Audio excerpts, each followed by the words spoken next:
नमस्कार विद्यार्थी मित्रांनो, दीप अकॅडमीमध्ये आपल्या सर्वांचं स्वागत आहे. आपल्या चॅनलवरील नवनवीन व्हिडिओज बघण्यासाठी आपल्या चॅनलला सबस्क्राईब करा. आज आपण बघणार आहोत ऑपरेशन्स ऑन सेट्स. आतापर्यंत आपण सेट कसे लिहायचे ते बघितलेले आहेत. तर आता या सेट्सवरील ऑपरेशन्स आपल्याला बघायचे आहेत. मग यावर दोन ऑपरेशन आहेत. पहिलं आहे इंटरसेक्शन ऑफ टू सेट्स, हे पहिलं ऑपरेशन आहे. त्यानंतर दुसरं ऑपरेशन आहे युनियन ऑफ टू सेट्स. दोन ऑपरेशन आपल्याला बघायचे आहे. मग सुरुवातीला आपण बघूयात इंटरसेक्शन ऑफ टू सेट्स. मग इंटरसेक्शन म्हणजे काय, तर बघा सुरुवातीला आपण दोन सेट घेऊयात. ए इज इक्वल टू 1 2 3 4 5. त्यानंतर बी सेट घेऊयात 2 4 6 8. ए सेटमध्ये आपल्याला एलिमेंट दिलेले आहेत 1 2 3 4 5 आणि बी सेट्समध्ये नंबर दिलेले आहेत 2 4 6 8. मग आता आपल्याला जर सांगितलं ए इंटरसेक्शन बी फाइंड करा, मग ए इंटरसेक्शन बी म्हणजेच काय असतं, ए इंटरसेक्शन बी हा इंटरसेक्शनचा सिम्बॉल आहे, तो उलटा यूने आपण डिनोट करतो. मग यामध्ये तुम्ही कोणता सेट लिहिणार आहात, आपल्याला ह्या दोन सेटमधील जे एलिमेंट्स जे नंबर सारखे दिसत आहेत ते आपल्याला या इंटरसेक्शनच्या सेटमध्ये लिहायचे आहेत.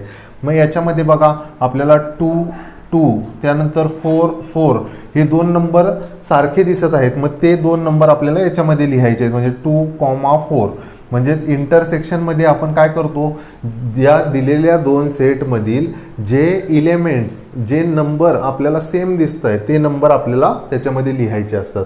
मग ए इंटरसेक्शन बी हा सेट आपण कसा लिहितो, ए इंटरसेक्शन बी यालाच बघा X such that X is an element of A and X is an element of B. अशा पद्धतीनं तो सेट आपण लिहित असतो. आणि ह्या सेटची जर आपण वेन डायग्राम काढायची ठरवली तर ती कशी काढणार, मग बघा ए आणि बी हे दोन सेट दिलेले आहेत. मग आपण ए सेटसाठी ही वेन डायग्राम, त्यानंतर बी सेटसाठी ही वेन डायग्राम काढूयात. मग याला ए नाव देऊयात, याला बी नाव देऊयात.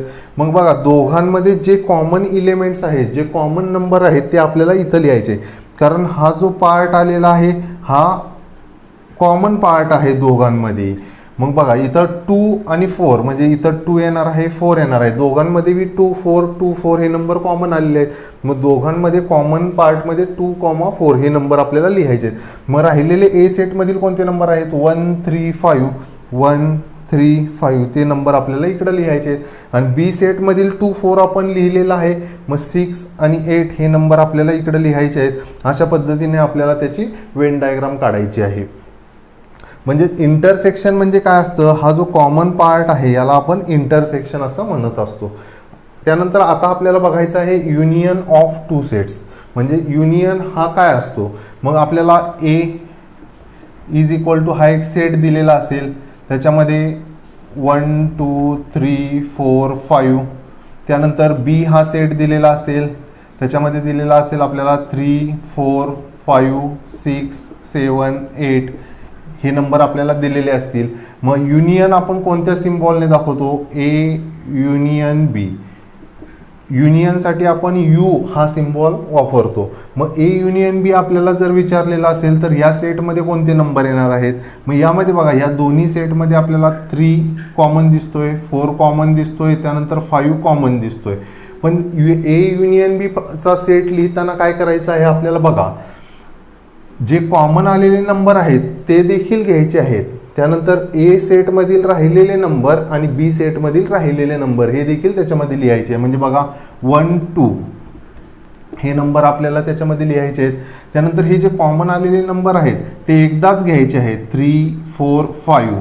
मग हे नंबर आपण घेतलेले आहेत. त्यानंतर बघा बी सेटमधील 3 4 5 घेतलेला आहे, मग 6 7 8 हे राहिलेले नंबर आपल्याला लिहायचे आहेत. म्हणजे जे कॉमन आलेले नंबर आहेत दोन्ही सेटमधील ते एकदाच लिहायचे आहेत आणि बाकीचे राहिलेले सर्व नंबर्स त्याच्यामध्ये लिहायचे. अशा पद्धतीने आपण ए युनियन बीचा सेट लिहित असतो. मग ए युनियन बीच्या सेटलाच आपण कसं लिहितो, A union B is equal to X such that X is an element of A और x is an element of बी. आता याची जर आपल्याला वेन डायग्राम काढायची असेल तर ती कशा पद्धतीने काढायची, जशी वेन डायग्राम आपण याची काढलेली आहे तशीच वेन डायग्राम आपल्याला याची देखील काढायची आहे. मग बघा,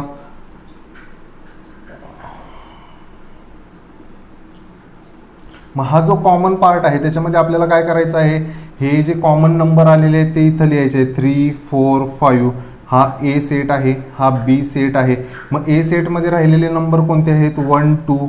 त्यानंतर बी सेटमध्ये राहिलेले नंबर कोणते आहेत, 6 7 8. अशा पद्धतीने आपल्याला याची वेन डायग्राम काढायची आहे. पण आपण हा जो ए युनियन बी सेट लिहित असतो याच्यामध्ये ए मधील इलेमेंट्स घेतो, त्यानंतर बी मधील देखील इलेमेंट्स घेतो आणि कॉमन असलेले जे इलेमेंट्स आहेत ते आपण एकदाच घेत असतो. अशा पद्धतीनं तो सेट आपल्याला लिहायचा आहे. हे आपण बघितलेले हे 2 ऑपरेशन आहेत. आता आपल्याला बघायचं आहे number of elements in a set.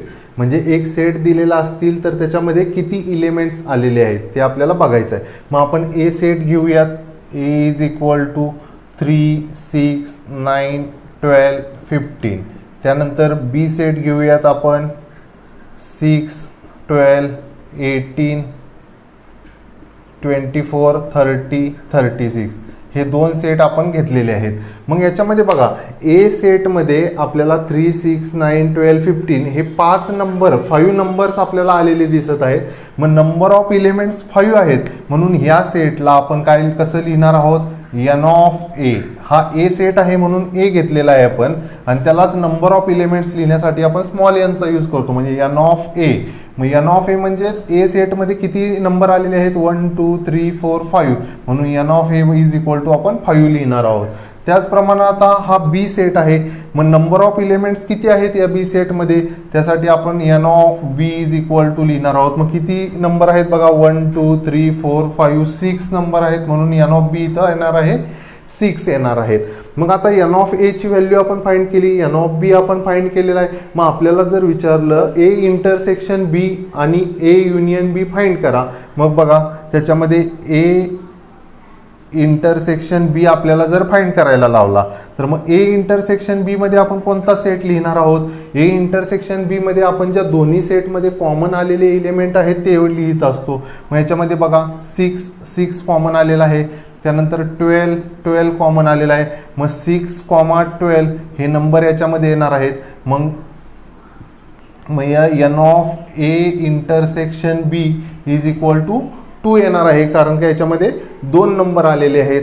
मग जर आपल्याला ए युनियन बी जर फाइंड करायला लागला तर ए युनियन बी मध्ये कोणते नंबर्स येणार आहेत, जे डबल नंबर आलेले आहेत ते आपण एकदाच घेतो आणि जे राहिलेले नंबर आहेत ते देखील त्याच्यामध्ये घेतो. मग याच्यामध्ये बघा आपण पहिले 3 6 9 12 15 हा पूर्ण सेट लिहून घेतलेला आहे.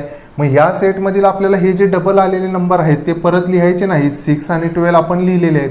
मग आता 18 24 30 36 हे नंबर आपल्याला लिहायचे आहेत. मग आता n of A union B is equal to किती येणार आहे, आपल्याला हे सर्व नंबर्स काउंट करायचे आहेत, म्हणून एन ऑफ ए युनियन बी किती येणार आहे, 9 येणार आहे. मग आता आपल्याला ह्या 3 नंबर्सच्या व्हॅल्यू त्यानंतर ही व्हॅल्यू याची जर आपण कंपॅरिझन केली तर बघा एन ऑफ ए आणि एन ऑफ बी ची जर आपण ॲडिशन केली 5 + 6 किती येणार आहे, 11. म्हणजेच N of A plus N of B is equal to 5 + 6 is equal to 11 येणार आहे. त्याच पद्धतीनं N of A intersection B plus N of A union B is equal to A intersection B किती आलेला आहे बघा, 2 आलेला आहे, प्लस ए युनियन बी 9 आहे. मग 2 + 9 किती येतोय, 11. म्हणजेच हा 11 आणि हा 11 देखील इक्वल आलेला आहे. मग याच्यावरूनच बघा आपण असं लिहू शकतो, n of A plus N of B is equal to n of A intersection B plus N of A union B. आणि हाच फॉर्म्युला आपल्याला आता यूज करायचा आहे आणि प्रॅक्टिस सेट 1.4 मधील वर्ड प्रॉब्लेम आपल्याला सॉल्व करायचे आहेत. मग ह्याच फॉर्म्युलामध्ये आपण जर आपल्याला ए इंटरसेक्शन बी जर फाइंड करायला लावला तर ए युनियन बीला इकडं मायनसमध्ये आणायचं आहे, किंवा जर आपल्याला ए युनियन बी जर फाइंड करायचा असेल तर ए इंटरसेक्शन बी ला आपल्याला इकडे मायनसमध्ये आणायचं आहे. म्हणजे आपण हा फॉर्म्युला इंटरचेंज देखील याच्यामध्ये करू शकतो.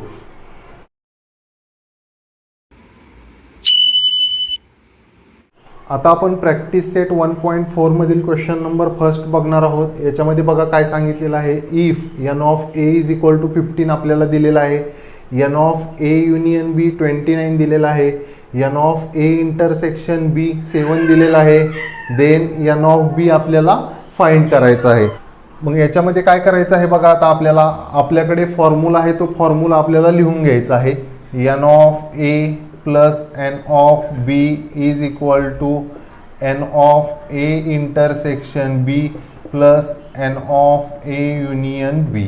मग आता याच्यामध्ये आपल्याला एन ऑफ बी फाइंड करायचं आहे. मग एन ऑफ बीला आपल्याला इकडे ठेवायचं आहे. एन ऑफ याला इकडे मायनसमध्ये घेऊन जायचं आहे. मग n of B is equal to n of A intersection B plus N of A union B minus n of A. आता याच्यामध्ये आपल्याला व्हॅल्यू ठेवायचे आहेत. मग एन ऑफ बी आपल्याला फाइंड करायचं आहे. मग n of A intersection B किती आहे? 7 आहे. 7 प्लस ए युनियन बी ची व्हॅल्यू आपल्याला 29 दिलेली आहे मायनस एन ऑफ ए आपल्याला 15 दिलेला आहे. मग बघा 7 प्लस 29 येणार आहे 36 मायनस 15 हे येणार आहे 21. म्हणजेच एन ऑफ बी ची व्हॅल्यू आपल्याला 21 एवढी मिळालेली आहे. आता आपण क्वेश्चन 2 बघणार आहोत. त्याच्यामध्ये बघा काय दिलेलं आहे. In a hostel there are 125 students. एक हॉस्टेल आहे, वसतिगृह आहे, त्यामध्ये 125 स्टुडंट्स आहेत.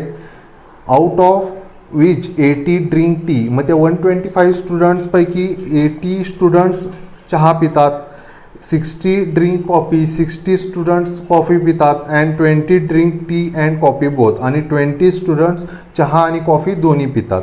Find the number of students who do not drink tea or coffee. मग आपल्याला चहा किंवा कॉफी न पिणारे जे स्टुडंट्स आहेत ते आपल्याला त्यांचे नंबर फाइंड करायचे आहेत. मग सुरुवातीला आपण टोटल स्टुडंट्स किती आहेत ते लिहून घेऊयात. मग total student is equal to 125 student आहेत टोटल. मग त्यामधील बघा 80 स्टुडंट्स ड्रिंक टी. 80 स्टुडंट्स काय करतात? चहा पितात. मग आपण त्याला सेट ए म्हणूयात. मग set A is equal to students drink tea. मग बघा मग त्यालाच एन ऑफ ए किती येणार आहे? N of A is equal to 80 येणार आहे. मग आता सेट बी. सेट बी म्हणजेच आपण काय करूया? Students drink coffee. Students drink coffee. मग एन ऑफ बी आपल्याला किती दिलेला आहे बघा? 60. त्यानंतर आपल्याला पुढं काय सांगितलेलं आहे? 20 drink tea and coffee both. म्हणजे 20 जे मुलं आहेत, 20 मुलं आहेत ते टी आणि कॉफी हे दोन्ही पितात. मग त्याला काय करूयात आपण? दोन्ही पितात म्हणजे टी पण पितात आणि कॉफी पण पितात, म्हणजे ते इंटरसेक्शनमध्ये येणार आहे. म्हणजेच आपल्याला N of A intersection B किती दिलेला आहे? 20 दिलेला आहे.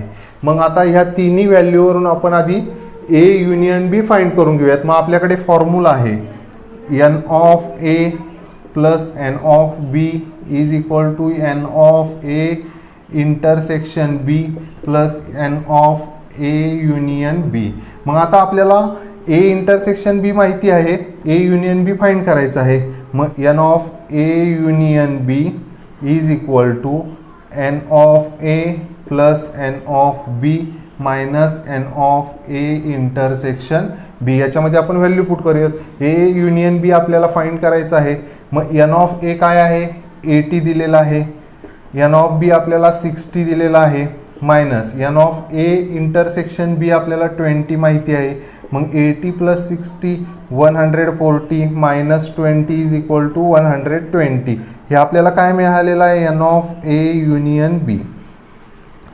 मग आता बघा टोटल स्टुडंट आपल्याकडे 125 स्टुडंट्स आहेत, पण ए युनियन बी म्हणजे 120 मिळालेले आहेत.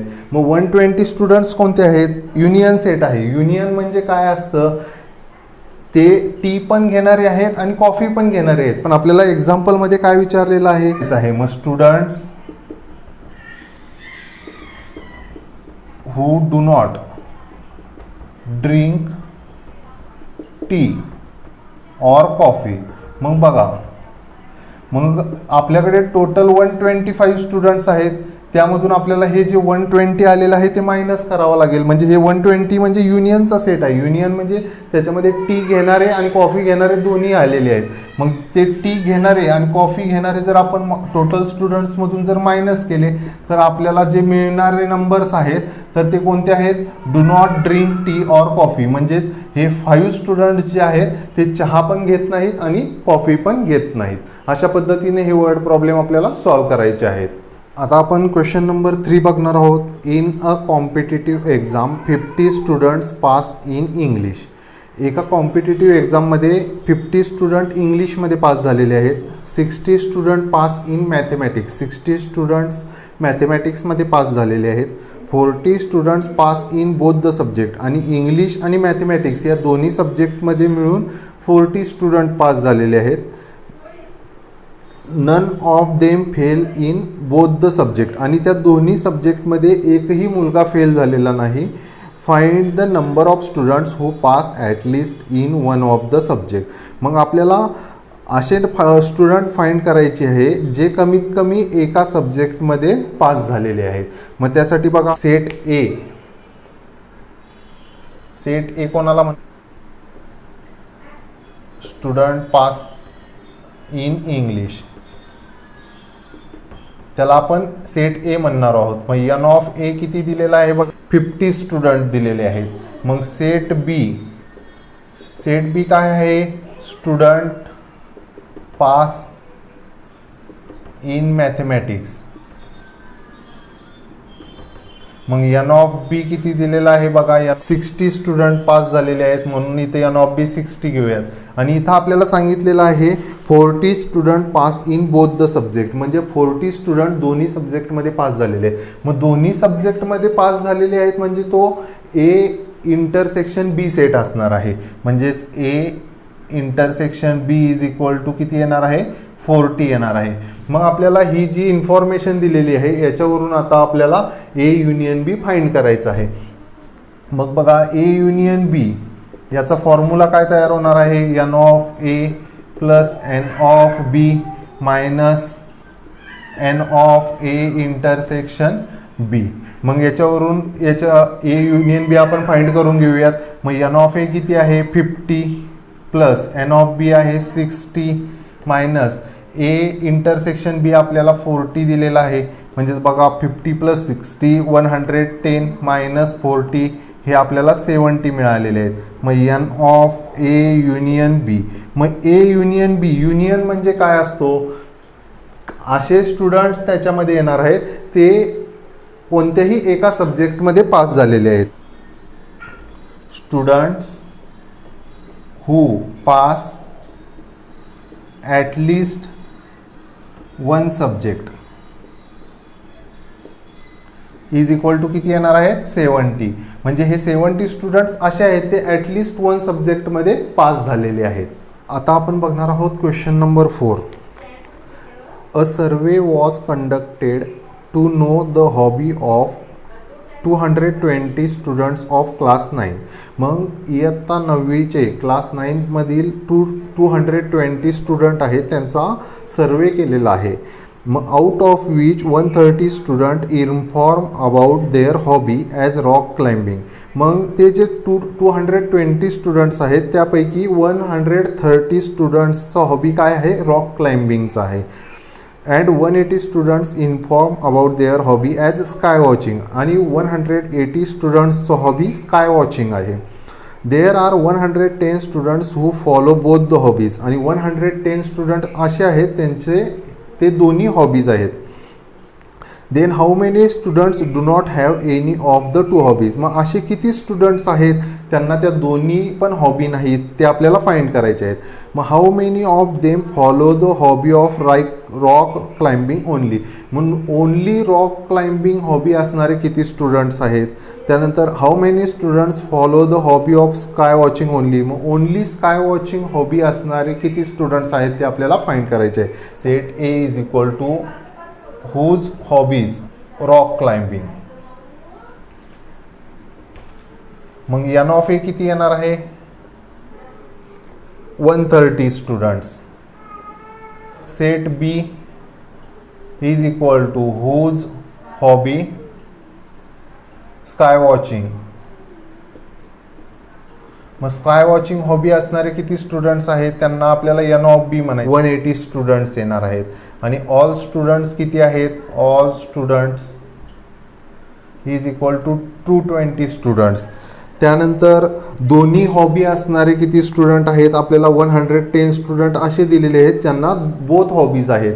मग बोथ हॉबीज आहेत. बोथ हॉबीज म्हणजेच काय? ए इंटरसेक्शन बी. मग ए इंटरसेक्शन बी याचा नंबर इज इक्वल टू हे किती दिलेले आहेत? 110 आपल्याला दिलेले आहेत. मग याच्यावरून आपण ए युनियन बी फाइंड करून घेऊयात. मग n of A union B is equal to n of A plus N of B minus n of A intersection B. मग एन ऑफ ए किती आहे बघा? 130 प्लस एन ऑफ बी आपल्याला दिलेला आहे 180 minus n of A intersection B 110. मग 130 plus 180 हे येणार आहे 310 मायनस 110 इज इक्वल टू 200. मग हे 200 कोण मिळालेले आहेत आपल्याला? N of A union B. आणि ए युनियन बी म्हणजे काय असतो? ते त्याच्यामध्ये रॉक क्लाइम्बिंग आणि स्काय वॉचिंग हॉबी असणारे स्टुडंट्स येणार आहेत. पण आपल्याला फाइंड काय करायला सांगितलेलं आहे बघा? Students do not have both hobby.